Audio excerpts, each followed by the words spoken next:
So I started with just smoking cigarettes, and then from there it turned into drinking and smoking weed, and took Adderall for a while, and I was having a really hard time being social, and I felt like I didn't fit anywhere, and I was overweight then, and it just really contributed to my self-esteem and made me feel really bad about myself. It started off with me wanting to be cool, fit in with my friends, and then it became less of a social thing where I was more using it as a coping skill to deal with anxiety and depression.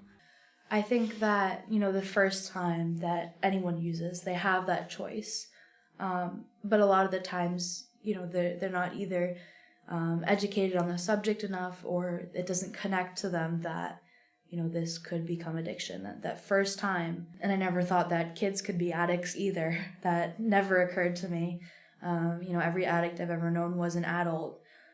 So it was a strange thought to think that teenagers and kids could become addicted to substances.